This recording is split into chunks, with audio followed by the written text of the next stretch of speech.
Welcome to Beyond the Badge.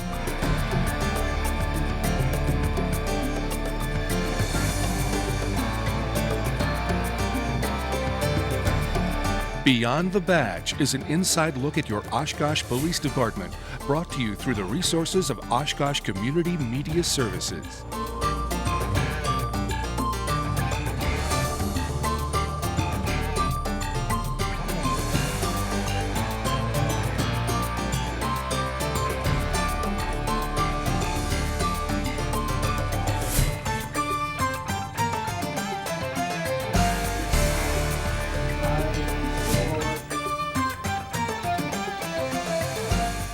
Hello and welcome to this edition of Beyond the Badge. I'm Joe Nichols.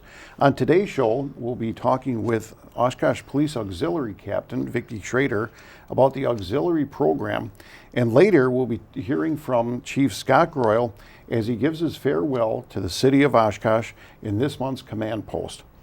We welcome all of you watching us on City Cable 10 and those of you listening to us on 101.9 WOCT. Vicki, we welcome you back to the show. Well, thank you very much. I'm glad to be back. You're very welcome. And being a veteran here, I've been on the show a couple times. Yes, I have. Some know you and some don't. And so if you could, please tell us a little bit about yourself. Okay, my name is Vicki Schrader. I work for 4Imprint. I'm their project manager, safety and security. And I also, I'm an auxiliary officer, have been for like 13 years now. So. Wow, excellent. Well, once again, welcome to the show. Well, thank you. And Vicki, can you tell us about the history of the Oshkosh Auxiliary Program? Sure. The auxiliary started actually in 1958 as a civil defense unit. And it was like that for probably until the mid-70s, and then switched over to the auxiliary police. We actually have one of the original members from the 1958 still in our unit. Really? Which is pretty amazing. But it started out a little different, but then when it switched over to auxiliary, it was more about being the right hand to the police department and helping them out when they had extra work. Very good, very good. Who is that original member? It is Junior Peterson. Junior Peterson. He's a great very guy good, and an very good. Awesome officer. And that's a trivia question. Yeah. We'll be asking that later. So how many members does the auxiliary currently have? Right now we're about 35. We try to be in the 40 to 45 range. So we are looking for new officers at the moment. Okay. All right. And we'll be getting to that in regards to how they can apply in just a little bit. So how is it structured? Is it like a police department? Absolutely. We have a chief and a deputy chief. We have 3 captains and then lieutenants and sergeants under them. Okay. And then for just members, as would be officers, how many would you have then right now? Right now, again, is about 30, 35 Okay. For the regular officers, and they're criminal justice students, or they could be retired people, or just people looking to volunteer from the community. Okay, very good. And what are your duties as a captain of the auxiliary? Well, I'm in charge of membership, recruitment, and also I do all the uniforms and equipment for the unit. So if anyone needs a hat, or if we have a new officer that needs to be uniformed, we would take care of that in my department. Okay. All right. I have a great team with a captain being me, but also a lieutenant and a sergeant that's under me. Excellent. Excellent.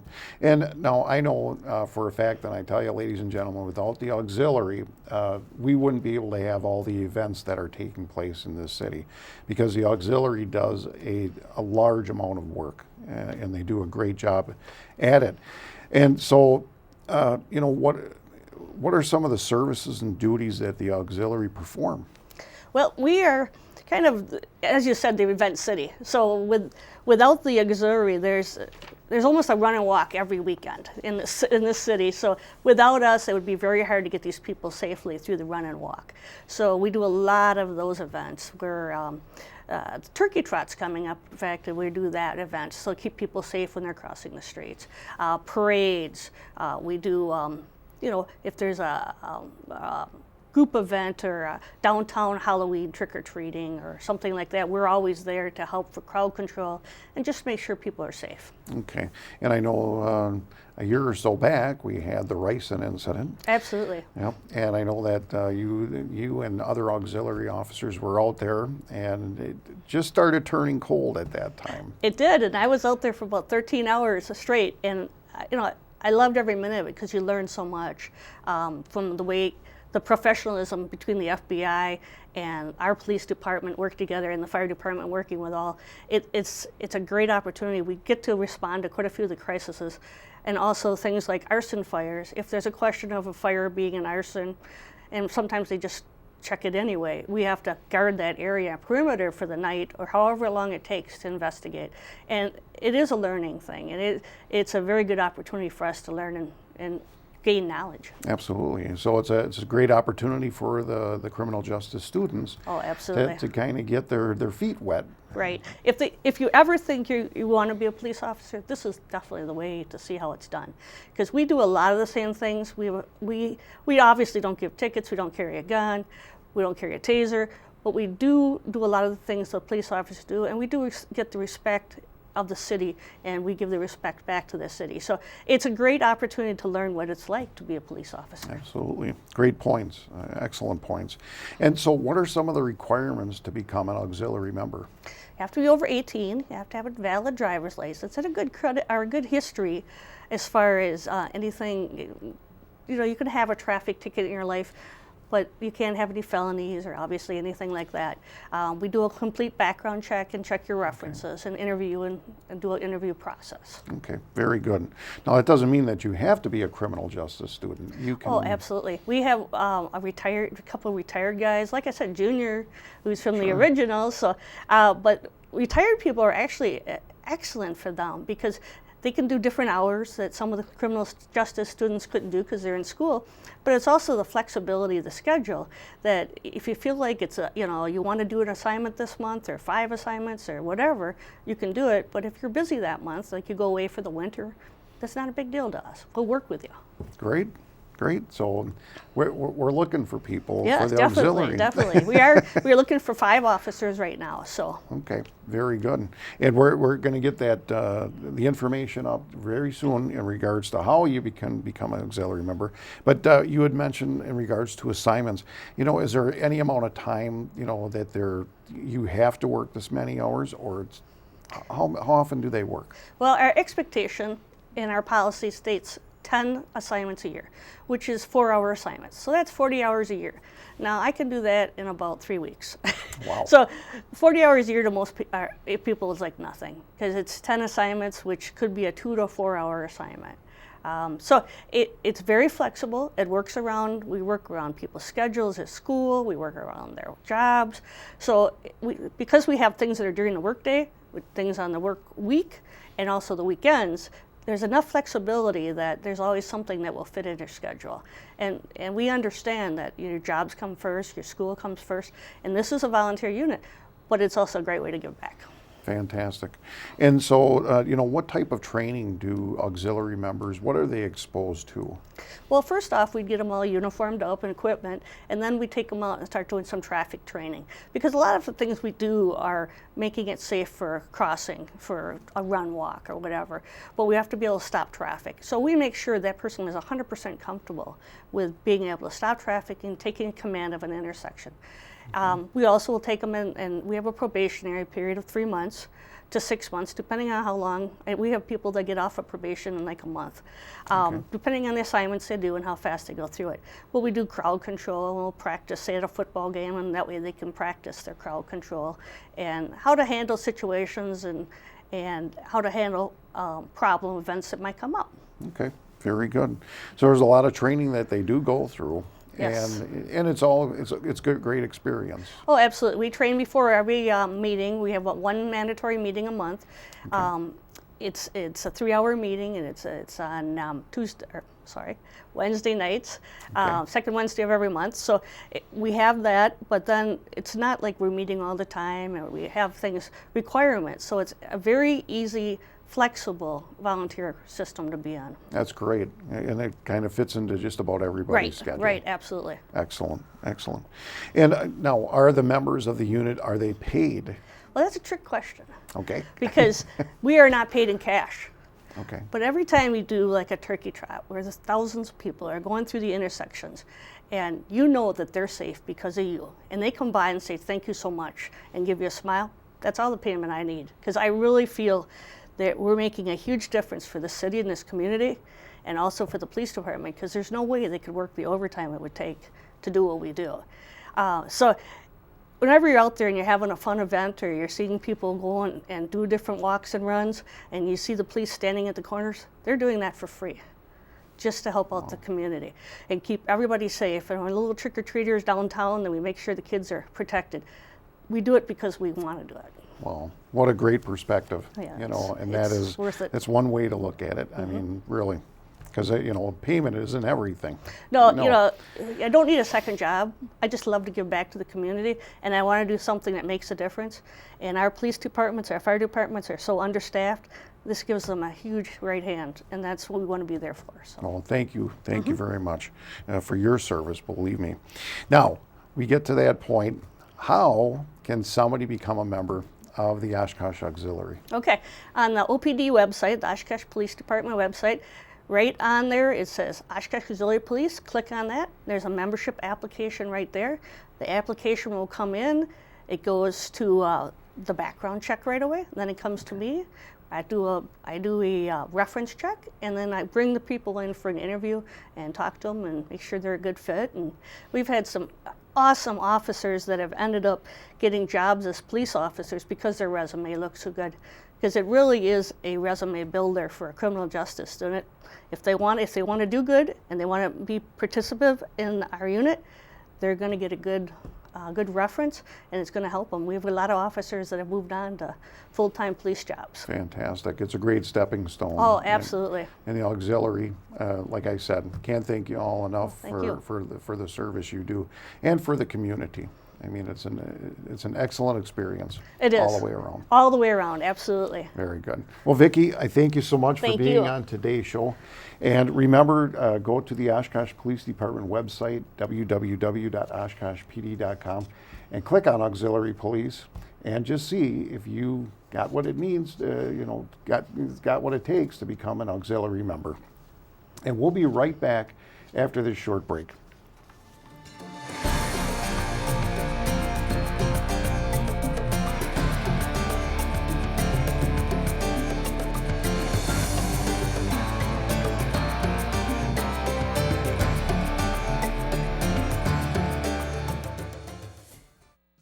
I'm City Manager Mark Roloff. Roundabouts are new to many of us in Oshkosh, so we have to take extra precaution when using them. Remember, safety is the key. Slow down. The speed limit in the roundabout is only 15 miles an hour. Avoid distractions. Focus all your attention on navigating the roundabout. Find the proper lane. Check out the signage leading up to the roundabout. Choose your lane assignment early and stay in your lane. Evaluate the situation. Take notice of what kind of vehicles are in front of you. Sometimes larger trucks need to take up both lanes of a roundabout. Think to look for pedestrians and allow them to cross when entering and exiting a roundabout. Yield to traffic on your left. You must yield to all traffic in the roundabout, and that traffic will be coming from your left. Again, safety is the key. Remember that word and what those letters represent, and your roundabout driving experience will be a smooth one. Thanks for your support.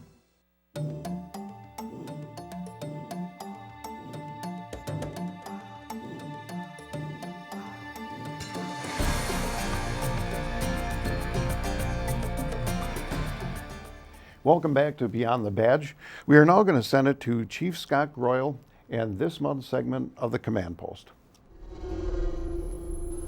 Well, hello and welcome to the Oshkosh Police Department. We're filming this episode or this segment at the Police Department. My name is Scott Groyle. I'm the Police Chief for the City of Oshkosh.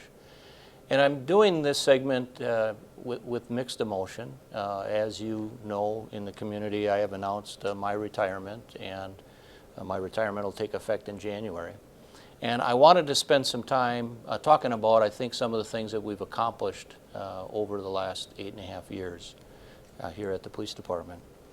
As I said, it's with mixed emotions. As I end my 34.5-year career in law enforcement, 30.5 years with the City of Oshkosh, and the past 8.5 as your chief, I've been blessed and honored to serve in that capacity, and I thank everyone for their support in that. I guess some of the things that I'd like to highlight that I think have been real accomplishments at the police department is our personnel. I've been blessed and honored to work with great men and women of the Oshkosh Police Department in the sworn and the non-sworn ranks. Over the last 8.5 years, I've hired 50 of the police officers here in the city. That's half the department. And so I think that impact has really kind of changed the culture here, in that those officers have worked under the philosophy that's been instilled here under my tenure. I've promoted 18 of our supervisory staff. So more than half of the entire supervisory team have been replaced. And again, I think that's helpful when we're trying to instill a new culture here.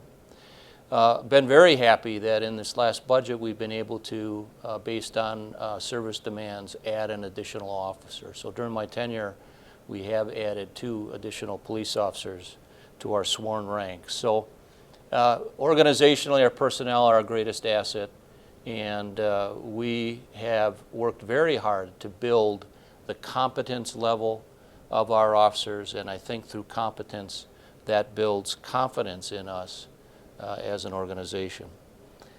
We've been very community-minded. We've built some great partnerships in the community that I hope continues on long into the future.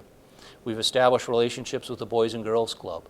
Officers go there and help to mentor at-risk youth and teach them various things that, such as internet safety, that will help in their development, plus it helps to build relations with our youth in the community. We've got a great relationship with our schools.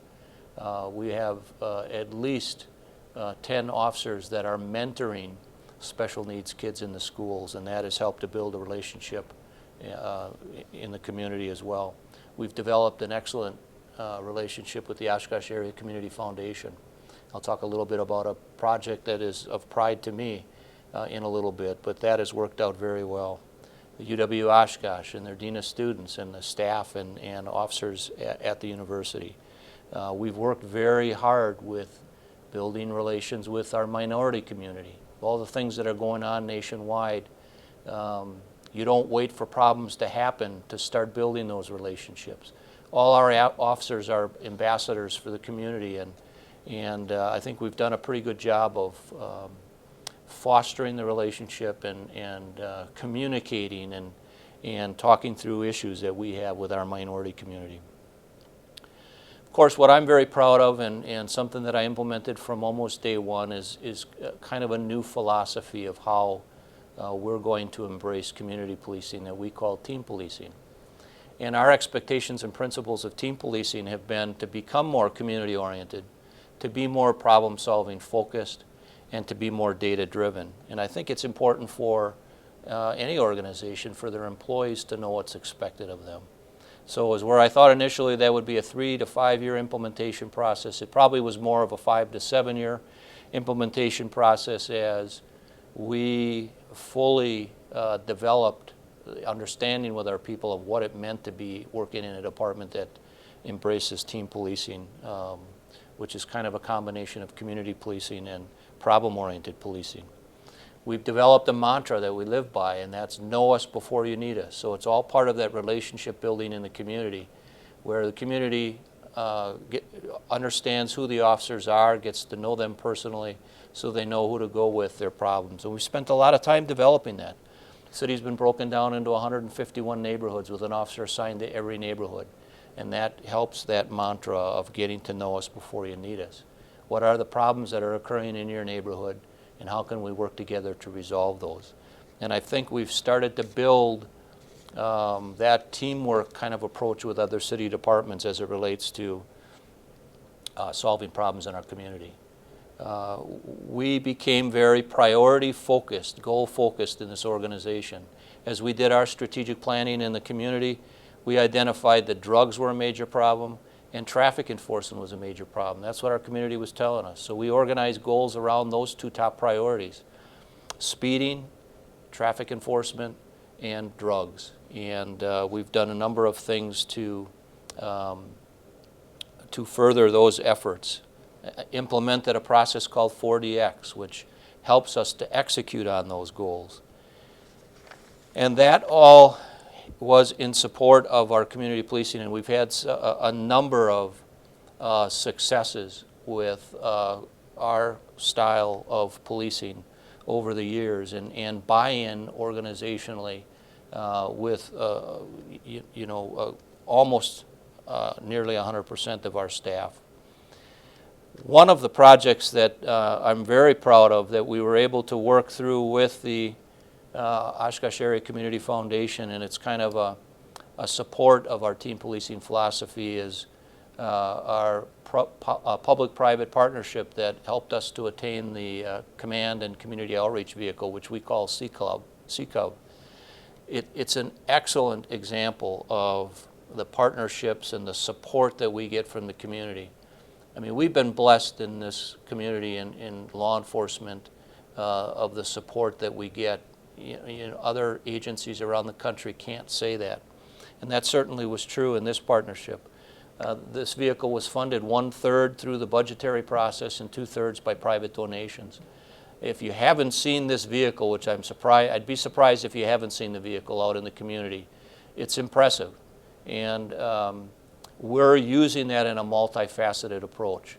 One is for a command post in our critical incidents. When we have a disaster or some kind of critical incident, it becomes the operational hub for us. We also use it as a communication hub for special events. So you'll see it out in the community at some of our major special events to help us successfully resolve problems and special events. But thirdly, and most importantly, is probably the community outreach portion of it. This all helps to further our philosophy of team policing, in that we do some things like coffee with a cop, coffee with the chief. We hold sex offender meetings in the community. We roll it into problem neighborhoods as a means to resolve that problem. We hold neighborhood meetings to talk with residents about what are the problems in their neighborhood. And it becomes a conduit or a forum for doing that. You'll see it in parks and schools. And you can track our activities actually on our website at www.oshkoshpd.com under the CCUV activity map. We're very active with it, with a goal to get it into every single neighborhood each year. One of the things that we're proud of is we helped the Boys and Girls Club deliver Thanksgiving meals to needy families in this community last week. That's just one of some of the things that we use this vehicle for. Really was a goal of mine to acquire some kind of almost moving, roving police substation as part of our team policing activities, and with our partnership with the foundation, that was all made possible. I'm also very proud of the fact that we continue to be an accredited police agency.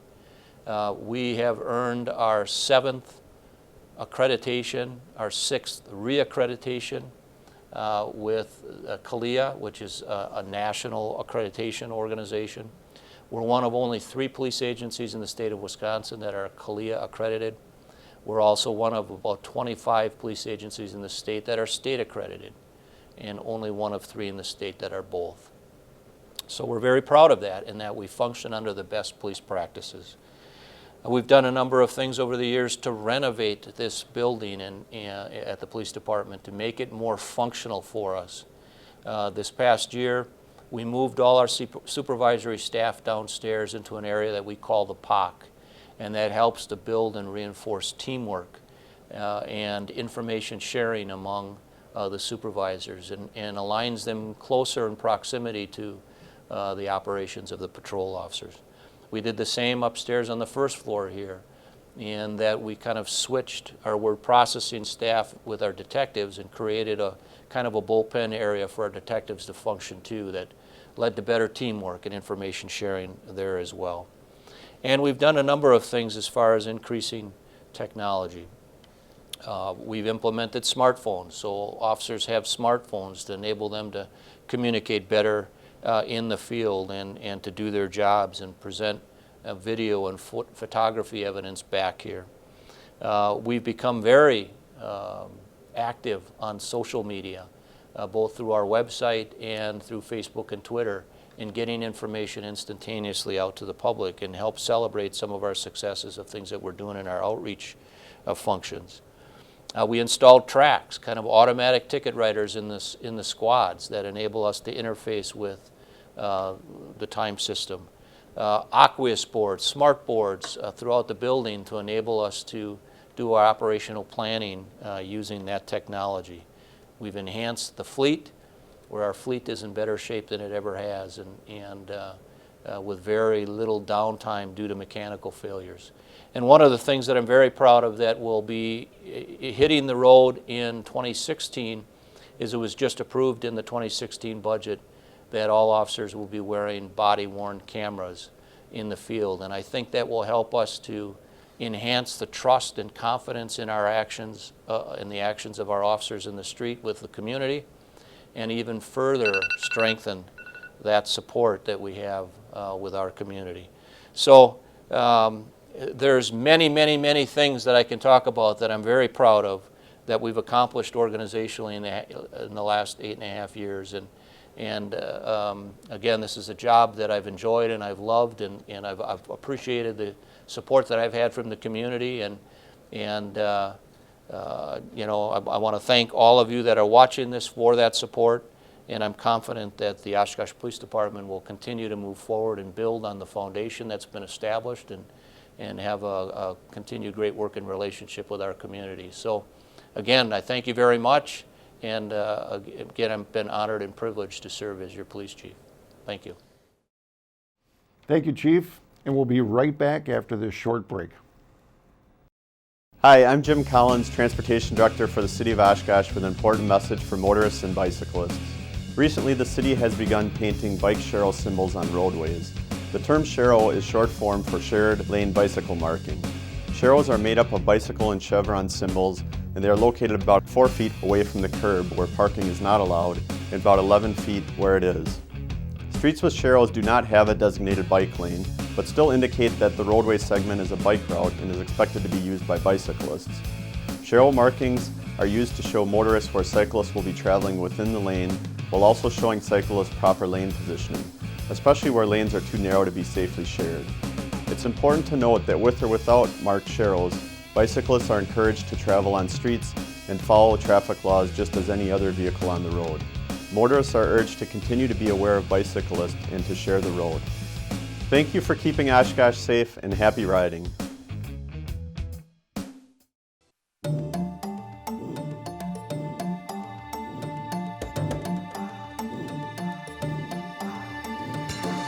Welcome back to Beyond the Badge. We thank all of you for watching and listening to us today. We thank Chief Scott Groyle for his 30 years of service to the Oshkosh community, and we wish him well in his pending retirement. We also thank Auxiliary Captain Vicki Schrader for being on today's show and talking with us about the auxiliary program. Remember to go to our website to get information on how to become an auxiliary member. Please remember that during the winter months, we need to slow down and keep a safe distance from the vehicles in front of us.